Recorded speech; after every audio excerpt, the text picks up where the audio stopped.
Here's the thing nobody wants to admit. You're probably going to fail at life, not in some dramatic, catastrophic way, but in the quiet, devastating way where you wake up at 45 years old and realize you've been sleepwalking for 2 decades. You followed the rules, you did what you were supposed to do, and somehow you ended up living a life that feels like it belongs to someone else. And Friedrich Nietzsche predicted exactly why this would happen over 100 years ago. Today I'm going to show you the exact mechanism by which most people fail at life without even realizing they're failing. And I'm warning you right now, this is going to be uncomfortable, because there's a good chance you're already on the path to failure, and you've convinced yourself it's actually the path to success. So let's start with the most important question. What does it even mean to fail at life? Because most people think failure means being broke, or alone, or addicted, or homeless. And sure, those are forms of failure. But Nietzsche understood there's a much more common form of failure that nobody talks about. It's living an entire life without ever becoming who you actually are. It's spending 70 or 80 years on this planet playing a role someone else wrote for you. That's the real failure, and it's everywhere. Look around you. How many people do you know who seem genuinely alive? Not just existing, not just going through the motions, but actually alive, pursuing things they care about, becoming who they want to be, living according to their own values. If you're honest, it's probably not many. Most people are what Nietzsche called the last men. They're comfortable, they're safe, they're following the script, and they're completely dead inside. And here's what's terrifying. They don't even know they're dead inside. They've convinced themselves that this is what life is supposed to be. You go to school, you get a job, you buy things, you watch Netflix, you scroll social media, you complain about politics, you take vacations twice a year, and then you die. And if you question this, if you suggest there might be more to life, people look at you like you're crazy. Nietzsche predicted this. He said that modern life would create a specific type of person, someone who wants nothing more than comfort and safety. Someone who has no great ambitions, no burning desires, no willingness to suffer for something meaningful. Someone who just wants to be left alone to pursue small pleasures. And he was right. That's most people. That's probably you. Now, before you get defensive, before you start listing all the ways you're different, just sit with that for a moment. Are you really pursuing something meaningful? Or are you just optimizing for comfort? Are you becoming who you want to be? Or are you becoming who you're expected to be? Are you building a life you'd choose? Or are you just accepting the default options? Here's why most people fail at life, according to Nietzsche. They never develop what he called the will to power. And no, this isn't about dominating other people. The will to power is about having a powerful drive to overcome yourself, to constantly become more, to refuse to accept your current state as your final state. It's about having something you're willing to suffer for, something that makes all the difficulty worthwhile. Most people don't have this. They have the will to comfort instead. They organize their entire lives around avoiding pain, avoiding risk, avoiding discomfort. And this seems rational. This seems like the smart approach. But it's actually the mechanism of failure, because anything meaningful in life requires you to go through discomfort. There is no comfortable path to a life worth living. Think about it. Every meaningful relationship requires difficult conversations. Every meaningful career requires risk and uncertainty. Every meaningful personal growth requires you to face things about yourself you'd rather avoid. If your primary goal is comfort, you will systematically avoid everything that makes life meaningful. And then you'll wonder why your life feels empty. Nietzsche saw this happening in his own time, and it's gotten so much worse now. We live in a culture that's completely obsessed with eliminating discomfort. Everyone needs to feel safe. Everyone needs to avoid triggers. Everyone needs constant validation. We've created a world where you can live your entire life without ever being genuinely challenged, without ever having to face difficulty, without ever having to grow. And people think this is progress. They think this is enlightenment. But Nietzsche would say, this is death. This is the creation of a society of last men. People who are so comfortable, so safe, so unchallenged that they never become anything. They just exist, they consume, they distract themselves, and they call it living. Let me tell you about another reason people fail. Nietzsche talked about the herd mentality. Most people don't think for themselves. They don't choose their own values. They don't decide what they actually want. They just absorb whatever their environment tells them to want. Their family, their friends, their culture, social media, advertising, all of it pouring into their heads, telling them what to value, what to pursue, what to be. And here's the insidious part. People think these are their own thoughts. They think they're making their own choices, but they're not. They're just executing the programming. They want the things they're supposed to want. The house, the car, the wedding, the vacation, the promotion. Not because these things actually align with who they are, but because these are the things you're supposed to want. This is why people can achieve all their goals and still feel empty. They climbed the ladder only to realize it was leaning against the wrong wall. They spent 20 years pursuing something they didn't even actually want. They were just following the herd, and the herd doesn't know where it's going. It's just moving because everyone else is moving. You want to know if you're part of the herd? Ask yourself this. Can you articulate why you want the things you want? Not just surface level reasons, but deep reasons. Why do you want that job? Why do you want that lifestyle? Why do you want that relationship? If your answer sounds like something out of a commercial or something your parents would say, you're part of the herd. You're failing at life because you're living someone else's life. Now here's where it gets really dark. Nietzsche talked about something he called the last man. And this is the endpoint of herd mentality. The last man is someone who has no ambitions beyond comfort. Someone who thinks the highest achievement is to be safe, to be comfortable, to be happy in a shallow, fleeting way. Someone who looks at people with great ambitions and thinks they're crazy. The last man says things like, "What's the point of working that hard?" Or, "Why stress yourself out?" Or, "Isn't it enough to just be happy?" And on the surface, these seem like reasonable questions. But what they're really saying is, I have nothing I care about enough to suffer for. I have no great loves, no great purposes, nothing that makes life feel worth living beyond momentary pleasures. And this is most people. Most people would rather be comfortable than great. Most people would rather avoid pain than pursue meaning. Most people have been so domesticated by modern life that they can't even imagine wanting something enough to sacrifice for it. They look at people who are driven, who are ambitious, who are willing to suffer for their goals, and they think those people are the problem. Nietzsche would say, the last man is the ultimate failure, because the last man has given up on becoming anything. They've accepted their current state as their final state. They've stopped growing, stopped striving, stopped reaching for anything beyond what's easy and comfortable. And then they rationalize this as wisdom. They call it being realistic or being mature or being content. But it's not. It's failure disguised as virtue. Let me tell you about another mechanism of failure that Nietzsche identified: slave morality. This is when you define what's good based on what makes you feel safe and what protects you from challenge.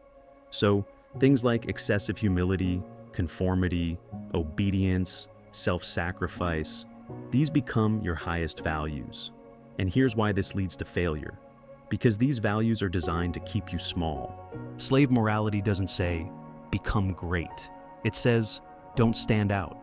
Don't be arrogant. Don't be selfish. Don't pursue your own interests too much. It's a moral system designed to keep people manageable, to keep them from threatening the existing order, to keep them from actually becoming powerful. And most people have internalized this completely. They're more afraid of being seen as arrogant than they are of wasting their potential. They're more concerned with what people think than with what they could become. They've been trained to see their own ambition as a character flaw. So they stay small, they stay safe, they pursue mediocre goals that won't make anyone uncomfortable, and they fail at life while feeling morally superior about it. You want to know if you've internalized slave morality? Pay attention to your self-talk. When you think about doing something ambitious, what voice pops up? Does it say, "Who do you think you are?" Does it say, "That's selfish"? Does it say, "People will think you're arrogant"? Does it say, "You should be grateful for what you have"? That's slave morality. That's the internalized voice of mediocrity trying to keep you manageable. And the worst part is, other people will reinforce this. When you try to break free, when you try to pursue something meaningful, the people around you will often try to pull you back down. Not because they're evil, but because your growth makes them uncomfortable. It reminds them of their own stagnation. So they'll use moral language to try to stop you. They'll tell you you're being irresponsible, or arrogant, or selfish. And if you believe them, you'll stop growing. You'll fail at life while surrounded by people telling you you're doing the right thing. Now let's talk about something Nietzsche called resentment. This is one of the most toxic psychological patterns, and it's everywhere. Resentment is when you can't achieve something, so instead of admitting that and improving, you convince yourself that thing was never valuable anyway. You turn your failure into a moral victory. The person who can't build a successful business convinces themselves that business owners are greedy. The person who can't get in shape convinces themselves that caring about fitness is vain. The person who can't create anything convinces themselves that ambition is shallow. They're not just failing. They're building an entire worldview around their failure that makes it impossible to ever succeed. And this is why people stay stuck for decades, because they're not just dealing with a practical problem. They're dealing with a psychological defense mechanism that makes the problem unsolvable. You can't get better at something if you've convinced yourself that thing is bad. You can't pursue a goal if you've convinced yourself the goal is immoral. Look at your own life. What have you convinced yourself doesn't matter? What have you decided isn't important? What have you rationalized as not being worth pursuing? Now, ask yourself honestly, did you decide that through genuine reflection? Or did you decide that after failing or after being too afraid to try? Because if it's the latter, that's resentment. That's failure disguising itself as wisdom. Here's another reason most people fail, and this one's going to make you uncomfortable. Nietzsche said that you need to love your fate, amor fati. Whatever your circumstances are, whatever cards you've been dealt, you need to embrace them fully and use them as the exact conditions necessary for your growth. But most people don't do this. Most people spend their entire lives complaining about their circumstances. If only they had more money. If only they had better parents. If only they lived somewhere else. If only they had different opportunities. If only, if only, if only. They're waiting for perfect conditions before they start living, and perfect conditions never come. This is a guaranteed path to failure, because life is never going to be perfect. Your circumstances are never going to be ideal. There's always going to be something you can point to as an excuse. And if you're waiting for all the obstacles to disappear before you start pursuing what matters, you're going to die waiting. The obstacles are the path. The challenges are the curriculum. The difficulties are what make success meaningful. Nietzsche would say that the ability to embrace your fate, to stop complaining about your circumstances and start using them, is one of the key differences between people who succeed at life and people who fail. Winners look at obstacles and see opportunities. Losers look at opportunities and see obstacles. Same reality, completely different interpretation. So ask yourself right now, what are you complaining about? What circumstances are you using as an excuse not to pursue what matters? Whatever it is, that's probably the exact thing you need to embrace and work with. That limitation might be the thing that forces you to develop the skills and character you need to succeed. But you'll never know if you spend all your time wishing it was different. Let me tell you about one of the most dangerous traps that leads to failure. Nietzsche talked about how most people never become who they are. They spend their entire lives being who they think they're supposed to be. They never do the difficult work of figuring out their own values, their own desires, their own path. They just accept the default programming and call it their life. And this is absolutely everywhere. People go into careers they don't care about because it's what their parents wanted or what pays well or what seems prestigious. They pursue relationships that don't fulfill them because it's what they're supposed to do at their age. They live in places they don't like because that's where their job is. They spend money on things they don't care about because that's what successful people do. They're performing someone else's idea of a good life. And the worst part is, many of them don't even realize it. They feel this vague dissatisfaction, this sense that something's missing, but they can't identify what it is. What's missing is them, their actual self, the person they could have been if they'd ever bothered to figure out who that is. Here's a test. Can you describe what you value without using words that came from your parents, your culture, your education? Can you explain what you want without referencing what you're supposed to want? Can you articulate who you are beyond your roles and labels? If you can't, you're failing at life because you're not even living your own life. You're living a hand-me-down life. And becoming who you are is terrifying because it might mean admitting that everything you've built is wrong. It might mean disappointing people. It might mean starting over. It might mean being misunderstood. Most people aren't willing to face that. So they spend their whole lives wearing a mask, playing a role, being who they're supposed to be instead of who they are. And they wonder why life feels hollow. Now, let's talk about one of the most important concepts for understanding why people fail. Nietzsche talked about the eternal recurrence. Imagine you had to live your exact life, every single moment, over and over again for eternity. Nothing changes. Every choice you made, every action you took, every moment of your life, repeated infinitely. Could you embrace that? Would you want that? If the answer is no, you're failing. You're living in a way you wouldn't choose if you had to live it forever. You're wasting time. You're avoiding what matters. You're settling for less than you could be. And the eternal recurrence test doesn't let you lie to yourself. You can't say you'll change tomorrow because tomorrow is the same as today in eternal recurrence. You can't say this is temporary because nothing is temporary if it repeats forever. Most people would be horrified to live their lives again. They're spending most of their time on things that don't matter.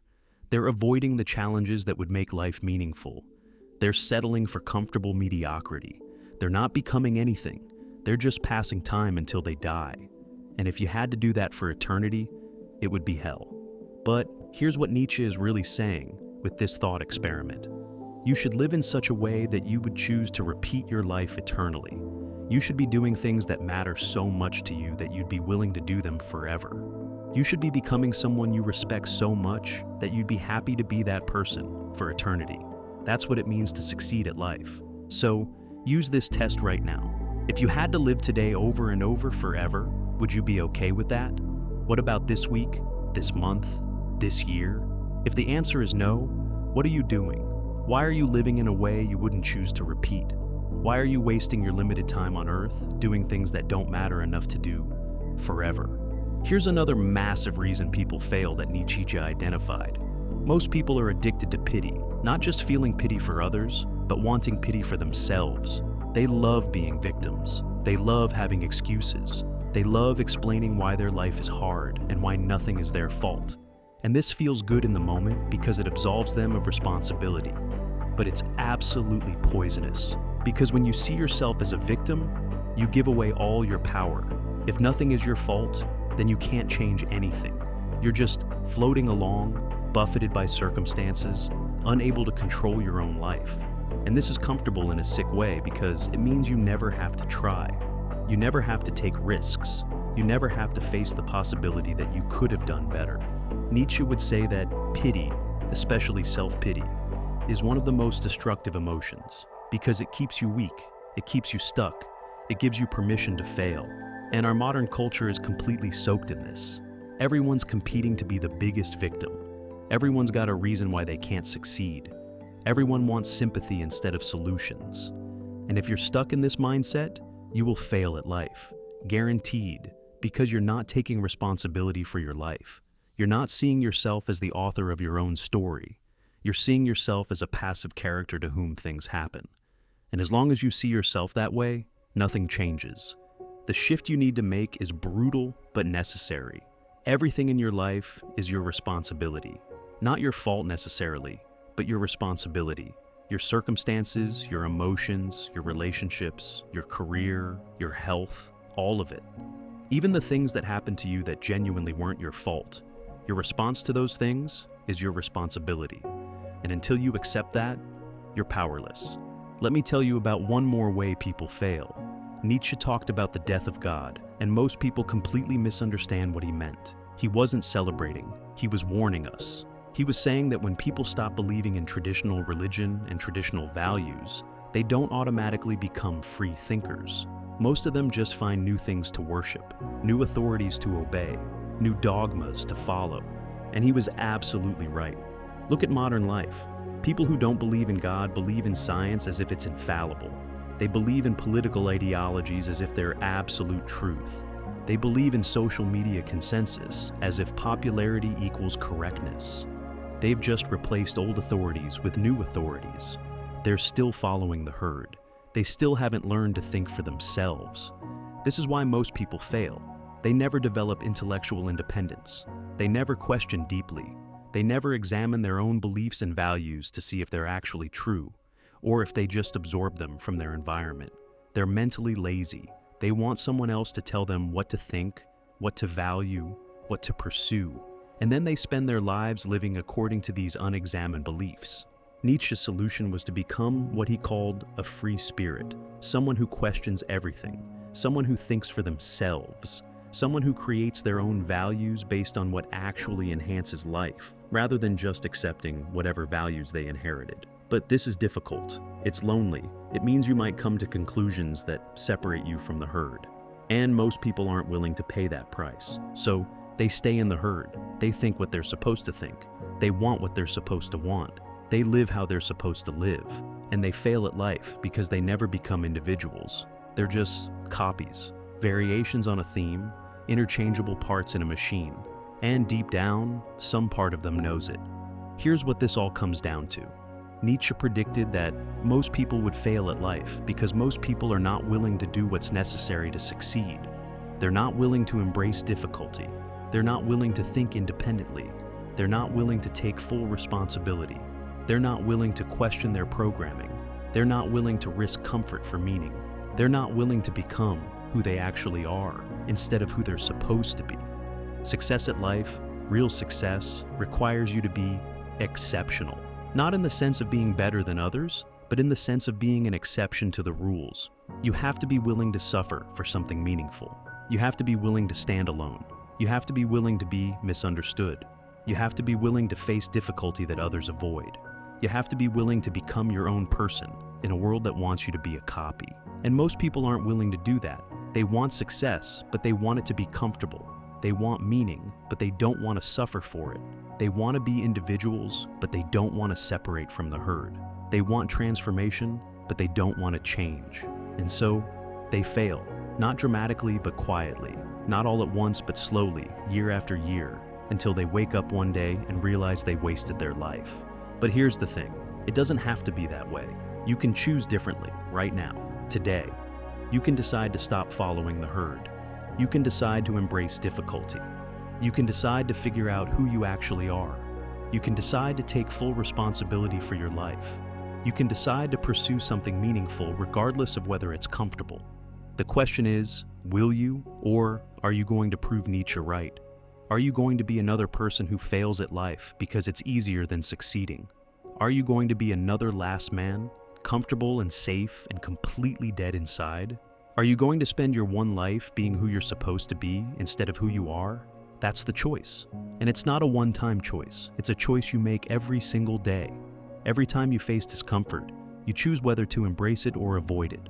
Every time you face a decision, you choose whether to follow the herd or think for yourself. Every time you face difficulty, you choose whether to grow or to make excuses. Nietzsche predicted most people would make the comfortable choice. Most people would choose safety over meaning. Most people would choose conformity over individuality. Most people would choose mediocrity over greatness. He predicted that modern life would create a world full of last men, and he was right. Look around, he was absolutely right. But you don't have to be one of them. You can be the exception. You can be someone who actually lives, someone who becomes who they are, someone who pursues meaning even when it's difficult, someone who takes responsibility, someone who thinks independently, someone who refuses to settle for comfortable failure. The path is clear, Nietzsche laid it out. The question is whether you have the courage to walk it, because most people don't. Most people will fail at life. And now you know exactly why.